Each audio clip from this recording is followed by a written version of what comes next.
Quem acompanha o mercado financeiro tá vendo uma cena que dá aquele, sabe, frio na espinha. Com certeza. As ações de um gigante, o Banco do Brasil, estão em queda. Hoje caíram 3,4%, batendo nos R$ 21. Um movimento forte. E é aquele momento que divide todo mundo, né? Tem gente que olha e pensa, tem problema grande vindo aí. O alarme soa, claro. Mas tem outro lado que olha para a mesma queda e enxerga uma baita oportunidade de compra. Exato. A clássica dualidade do mercado. E é exatamente esse o quebra-cabeça que a gente vai tentar montar aqui hoje. A nossa ideia é investigar a fundo o que está acontecendo. Uhum. Vamos começar pelo mais óbvio. O que está assustando tanto o mercado? Por que o preço está caindo? Certo. Os ventos contrários. Isso.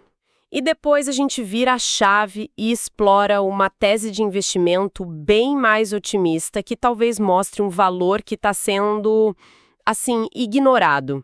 Perfeito. E para entender essa nuvem de pessimismo, a gente não precisa ir muito longe, não. Não. O mercado está trabalhando com uma expectativa bem negativa para os resultados que estão para sair. Do final de 2025 e começo de 2026. Exatamente. Tanto do quarto trimestre de 2025 quanto do primeiro de 2026. E o motivo tem nome e sobrenome: inadimplência no crédito rural. Certo, crédito rural. Mas para quem não está tão por dentro, qual é o tamanho desse problema? É algo pequeno ou é uma coisa que pode balançar a estrutura toda? Então é aí que a coisa fica séria. A carteira de crédito rural do Banco do Brasil ela é gigantesca. Quanto do total, mais ou menos? Representa cerca de 1/3 de toda a carteira de crédito do banco. É uma exposição muito relevante. Nossa, 1/3 é muita coisa. Muita. E o dado que acendeu mesmo a luz vermelha foi a inadimplência para a pessoa física nesse segmento, que em novembro de 2025 bateu 6,48%. 6,5%. Isso é alto para esse setor. Para colocar em perspectiva, é o maior patamar que a gente vê desde 2012. Uau! Mais de uma década. Então, é mais de uma década de, digamos, tranquilidade que foi por água abaixo. Entendi. Então não é um soluço, é uma tendência preocupante bem no coração de uma operação-chave do banco. Mas vamos traduzir isso para o bolso de quem investe. Certo. Na prática, o que essa inadimplência alta significa? Olha, de forma bem direta, significa duas coisas. A primeira é no dividendo. Menos lucro, menos dividendo. Exato. Com o lucro pressionado, a capacidade de distribuir proventos diminui. A projeção, com base num lucro anual de 25 bilhões e a política de pagar 30% disso, Certo. leva a um rendimento líquido de dividendos de mais ou menos 5%. E 5% líquidos hoje em dia. Com a taxa de juros onde está, não é algo que enche os olhos, né? Fica difícil competir com a renda fixa. Não enche os olhos. Exatamente. Não é um dividendo que justifica correr o risco da bolsa para quem tem esse foco. E a segunda consequência? É a incerteza. O mercado odeia não saber o que vem pela frente, né? Uhum. E a grande pergunta agora é: essa inadimplência já chegou no pico ou o pior ainda está por vir? E enquanto essa dúvida existir, o preço da ação fica pressionado. Fica pressionado. O mercado coloca um prêmio de risco maior na conta. Faz todo sentido. E existe alguma data no calendário, algum evento que o mercado esteja esperando para ter um pouco mais de clareza sobre isso, um ponto de virada? Sim, e não está longe. O momento crucial vai ser a divulgação dos resultados do segundo trimestre de 2026. Por que especificamente esse trimestre? Porque o banco, claro, percebeu o problema e enrijeceu as políticas para conceder crédito novo. Ficou mais criterioso. Entendi. E é no segundo trimestre que a gente vai ver os primeiros vencimentos importantes dessa nova safra de crédito, que foi mais restritiva. Ah, então é o teste de fogo. Exato. Se os números de inadimplência dessa nova carteira vierem mais controlados, vai ser o primeiro sinal de que a sangria está sendo estancada. Se não, bom, aí o pessimismo pode aumentar. Ok, então o curto prazo é um campo minado, inadimplência recorde, dividendos modestos e uma interrogação gigante que só vai ser respondida lá para o meio do ano. É o cenário perfeito para o pânico. Perfeito. Mas isso me leva a uma outra questão. Um banco, com a história do Banco do Brasil, com certeza já passou por crises antes. Isso que a gente está vendo é algo novo? Ou é mais um capítulo de uma história que se repete? É exatamente esse o ponto que a análise de curto prazo ignora. E a história do banco é fascinante por isso. O que a gente está vendo não é, nem de longe, a primeira grande crise que ele enfrenta. Por exemplo, Se a gente voltar para 2016, o cenário era talvez até mais dramático. O Brasil vivia uma recessão profunda. lembro bem. E os lucros do banco despencaram por uns 4, 5 trimestres seguidos. Foi um período de pessimismo extremo. E o que aconteceu depois? Uma recuperação espetacular. E, aliás, o mesmo padrão se repetiu de forma mais curta, mais intensa, durante a pandemia. É verdade. Tivemos ali uns 4 trimestres de resultados bem fracos, mercado em pânico, e logo em seguida veio uma retomada fortíssima. Então existe um padrão. Existe um padrão histórico muito claro. Depois de cada vale de crise, os lucros não só voltam ao patamar anterior, como o superam. Atingem novos picos. O último recorde de lucro foi em 2023, com 35,6 bilhões de reais. A crise atual derrubou isso, mas a história sugere que é temporário. Essa perspectiva histórica muda completamente o jogo. Ela sugere que para quem tem estômago e paciência, comprar ação quando está todo mundo vendendo tem sido uma estratégia vencedora. Exatamente. Tem algum dado que mostre o retorno de quem fez essa aposta? Tipo, lá em 2016? Sim, e os números são impressionantes. Quem teve a coragem de comprar as ações em janeiro de 2016, no auge do pessimismo daquela crise, e segurou os papéis, Os 10 anos, até agora. isso, teria visto um retorno total, somando a valorização mais os dividendos, de 550%, 550%. em que dá uma média de retorno de 20% ao ano. É um resultado extraordinário. Mostra o poder de olhar além do ruído do curto prazo. 20% ao ano é o tipo de retorno que transforma um patrimônio. Mas aí vem a objeção clássica, né? Ah, mas dessa vez é diferente. O que garante que o padrão vai se repetir? A estrutura do banco hoje é a mesma de 2016? Essa é a pergunta certa. E a resposta é: não, não é a mesma. Ah, A estrutura hoje é muito mais resiliente. E é aqui que a tese de investimento de longo prazo fica realmente interessante. Porque ela não depende só da recuperação do crédito. ela se baseia em quê, então? Em algo que o mercado parece estar subestimando drasticamente: o valor das empresas que o banco controla. As subsidiárias. Exato, muita gente olha para o Banco do Brasil e enxerga só a agência, o crédito, a conta corrente. Mas por baixo desse guarda-chuva, existe um conglomerado de empresas que são líderes nos seus próprios setores, E são negócios mais estáveis, imagino? muito menos cíclicos e mais rentáveis que a operação de crédito tradicional. Vamos dar nome a elas? De quem a gente está falando? A gente está falando de gigantes. A primeira, a BB Seguridade, uma potência em seguros, líder absoluta em seguro rural e prestamista. Certo? Depois, a BB Gestão de Recursos. Pouca gente se dá conta, mas ela é a maior gestora de fundos do país. Maior do país? Maior do país, com mais de 1,5 trilhão de reais sob gestão. É um volume colossal. 1,5 trilhão. Temos também a BB Consórcios, uma operação redonda que sozinha lucra mais de 1 bilhão por ano. E a lista continua. Participações na Bebelo, no Banco Votorantim, até no Banco da Patagônia, na Argentina. Certo, a lista de ativos é impressionante. Mas o mercado sabe que essas empresas existem. O que a análise sugere que está sendo ignorado é o tamanho do lucro que elas geram. Precisamente. É a dimensão da contribuição delas para o resultado final do banco, especialmente no ano de crise como 2025. Ok, vamos aos números. Nos primeiros 9 meses de 2025, todas essas participações somadas geraram um lucro de 12,2 bilhões para o Banco do Brasil. 12 bilhões em 9 meses.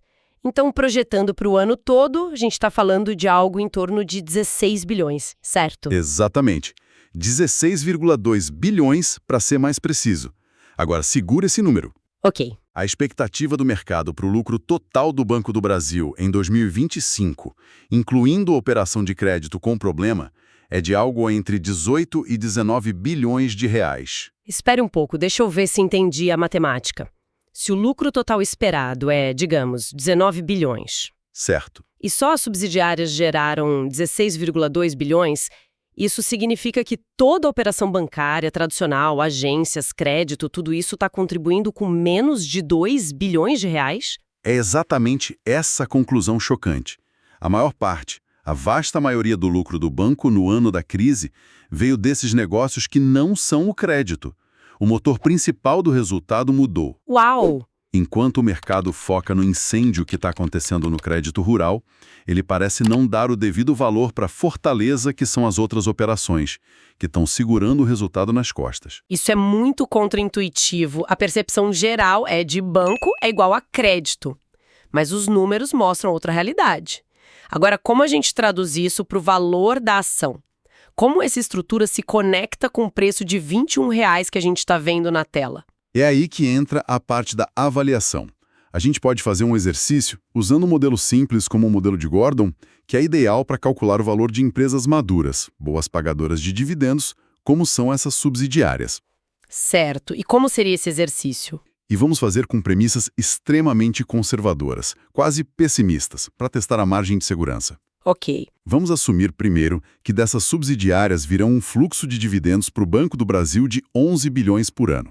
Segundo, vamos exigir um retorno muito alto, de inflação mais 10% ao ano. Que já é uma taxa bem alta. Muito alta. E, por fim, vamos assumir que o lucro dessas empresas nunca mais vai crescer acima da inflação. Crescimento real zero para sempre. Ok, essas são premissas de um cenário bem ruim, praticamente estagnação perpétua.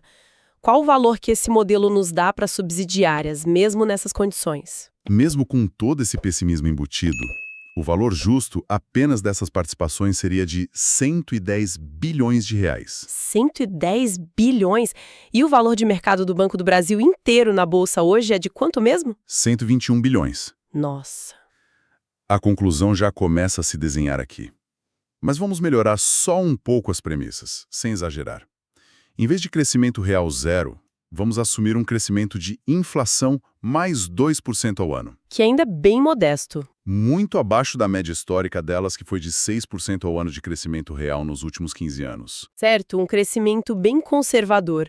Para quanto vai o valor das subsidiárias nesse novo cenário? O valor justo sobe para 137 bilhões. 137 bilhões? E agora a gente chega no ponto central da tese.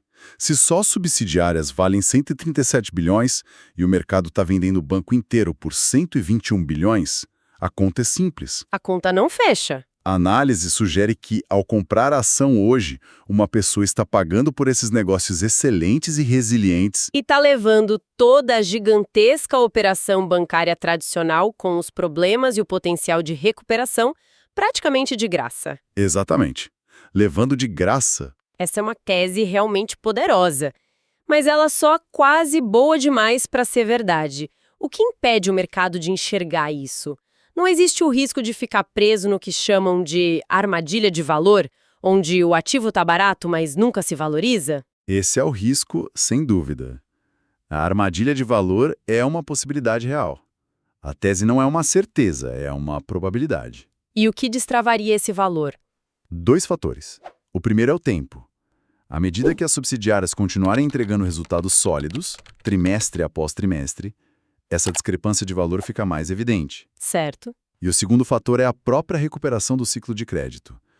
No momento em que a inadimplência começar a ceder, como a gente viu que aconteceu nos ciclos passados, o lucro do banco tradicional volta com força. E aí o que era de graça passa a ter um valor enorme. E provoca uma reavaliação muito rápida do preço da ação. Então, a paciência é a variável-chave aqui, a recomendação implícita não é para quem quer um ganho rápido, mas para quem tem um horizonte de tempo mais longo, talvez pensando em 2027 ou 2028. Exatamente. Esta é uma fotografia clássica do mercado de ações. A dor de curto prazo ofuscando o valor estrutural de longo prazo. Faz sentido. O que mudou na última década, e que talvez o mercado ainda não tenha assimilado, é a composição do lucro do banco. No passado, essas participações eram 20%, 30% do resultado. Hoje, na média, já são metade. E em anos de crise como agora, elas se tornam a parte mais importante. O que dá ao banco uma resiliência que o preço atual não reflete. Exatamente. Uma nova identidade. Fica claro que temos duas narrativas completamente opostas sobre a mesma empresa. Uma focada no presente, vê a crise no crédito e foge. A outra, focada na estrutura e na história, vê uma oportunidade. É a essência do que Warren Buffett quer dizer com ser medroso quando os outros são gananciosos e ganancioso quando os outros são medrosos. O medo atual está numa parte do negócio e a oportunidade pode estar escondida na outra. A gente encerrar, vou deixar um pensamento no ar. Toda a nossa discussão sobre a valorização futura se concentrou muito na recuperação do crédito como grande gatilho. Sim, como o principal catalisador. Mas e se essa recuperação demora mais que o esperado? E se, em paralelo, um desses outros negócios, uma das subsidiárias, tiver um crescimento explosivo por conta própria? Interessante. Imagine se a BB Gestão de Recursos, por exemplo, surfasse uma onda de popularização de fundos, ou se a BB Seguridade expandisse para novos mercados de forma agressiva. Como um evento assim que independe do ciclo de crédito poderia alterar ainda mais essa equação de valor que a gente discutiu. Hoje o nosso tema é o Banco do Brasil. O banco, ele está no meio de um verdadeiro cabo de guerra. De um lado, a gente tem uma inadimplência recorde no crédito rural e projeções de lucro bem fracas. Do outro, um preço na bolsa que parece muito baixo. A questão que divide o mercado é a seguinte: estamos diante de uma oportunidade de compra única para o investidor paciente ou os riscos de curto prazo são uma armadilha que é melhor evitar? A minha visão é que o valor de longo prazo é claro e o banco está, sim, muito desvalorizado, principalmente pela força de suas subsidiárias. E o meu ponto é que ignorar a tempestade que está se formando agora, no curto prazo, é um erro grave. Os problemas na operação de crédito são reais e, olha, podem custar caro para quem decidir entrar agora. Exato. E a minha tese de valor, ela se baseia num cálculo até que simples. O valor de mercado atual do banco, ali na casa dos 121 bilhões de reais, já é quase todo justificado só pelo valor das suas subsidiárias. Se a gente usar um modelo de Gordon que, de forma bem simplificada, calcula o valor de uma empresa com base nos dividendos futuros, só a BB Seguridade e a Cielo, o que eles chamam de BBLOL, já valeriam algo entre 110 e 137 bilhões. Na prática, é como se você comprasse a operação de crédito, que é a parte cíclica do negócio, quase de graça. E o histórico reforça isso, sabe? Quem comprou na crise de janeiro de 2016, por exemplo, teve um retorno de 550%. Olha, essa conta é interessante, mas ela ignora a realidade do agora, né? E a realidade, assim, ela é bem feia. A gente está olhando para um semestre muito difícil, com balanços fracos vindo por aí no fim de 2025 e começo de 2026. O coração do problema é a inadimplência no crédito rural, que bateu 6,48% em novembro de 2025. É o maior nível desde 2012, e isso atinge o negócio principal do banco. Não é à toa que o lucro já caiu por 3 trimestres seguidos. E para quem busca renda, o dividendo projetado é baixo, um rendimento líquido de só 5%. Essa paciência que você menciona pode não ser recompensada, entende? O caminho para a recuperação pode ser muito mais longo e incerto. Mas focar na inadimplência não é olhar para o lado errado do barco. Historicamente, as subsidiárias sempre representaram metade do lucro do banco e são elas o verdadeiro motor. Só nos primeiros 9 meses de 2025, elas geraram 12,2 bilhões de reais de lucro para o banco. É essa base sólida e crescente que deveria tranquilizar o investidor sobre a parte do crédito, que é o que assusta o mercado hoje. Mas aí é que eu discordo.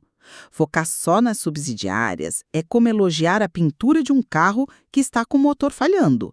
O crédito é o motor de um banco. Não tem como a gente simplesmente colocar de lado a atividade principal. Essa inadimplência recorde não é um detalhe, é um problema estrutural que está esmagando os resultados agora. Você realmente acredita que a força das subsidiárias é suficiente para carregar o peso de 1/3 da carteira de crédito do banco, que é o agro, indo tão mal? Eu acredito. Acredito porque o mercado sempre exagera no pessimismo com o ciclo de crédito. A história do banco é essa. O pânico derruba a ação para um preço como os R$ 21 atuais. E quem tem visão de médio e longo prazo compra na baixa. E o que acontece depois? O lucro não só se recupera, como ele ultrapassa os picos anteriores. É um padrão. Entendo o apelo desse padrão histórico, Mas você não acha que o cenário de agora é fundamentalmente diferente de 2016?